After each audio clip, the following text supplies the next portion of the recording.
জামাতের যে ক্যান্ডিডেট আছে অ্যাডভোকেট মুজিবুর সাহেব, ওনাদের দলের যে প্রেসিডেন্ট নাজমুল সাহেব, ওনার দলের যে প্রেসিডেন্ট ডক্টর শফিক সাহেব, ওনার সঙ্গে কিন্তু জেলে আমি 5.5 মাস একত্রে ছিলাম।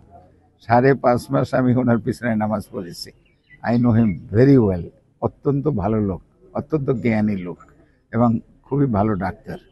তারপরে ওনাদের যে নায়েবে আমির আছে আমাদের তাহের ভাই, ওনার সঙ্গে আমি 9 মাস জেলে ছিলাম। আমরা কিন্তু জেল বার্ড, জেলের বন্ধু। সে ডাক্তার মানুষ, অত্যন্ত জ্ঞানী লোক। আমার অত্যন্ত, যদিও আমি বয়সে আমার কম, কিন্তু আমার শ্রদ্ধেয়। আর ওনাদের যে সেক্রেটারি পরোয়ার ভাই, জেলখানায় কিন্তু আমরা পাশাপাশি রুমে ছিলাম। অত্যন্ত জ্ঞানী লোক। তো জামাতের প্রতি ব্যক্তিগতভাবে আমার যত শ্রদ্ধা আছে, তাদের সঙ্গে আমি কাজ করতে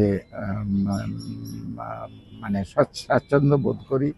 এবং ওনাদের যে ক্যান্ডিডেট এখানে আছে নাজমুল সাহেব, সেও আমাদের বন্ধু। তার সঙ্গে আমার গতকালকেও কথা হয়েছে। তো যখন নির্বাচন হবে, ওনা আমার প্রতিদ্বন্দ্বীর বদলে ওনা আমার বন্ধু হবে, আমি যেটা মনে করি।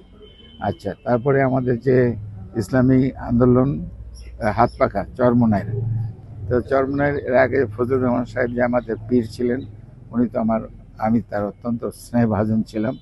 ওনার ছেলে এখন যে পীর রেজাউল সাহেব আছেন, খুব ভালো লোক, ওনাদেরকে আমি চিনি। ওনাদের যে ক্যান্ডিডেট এখানে মাওলানা মুফতি হাবিবুর রহমান সাহেব, তার সঙ্গে আজকে ভোরেও আমার কথা হয়েছে।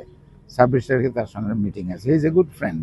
যদিও বয়সে আমার প্রায় অর্ধেক বয়স, 53-তে তার বয়স, কিন্তু we are very good friend.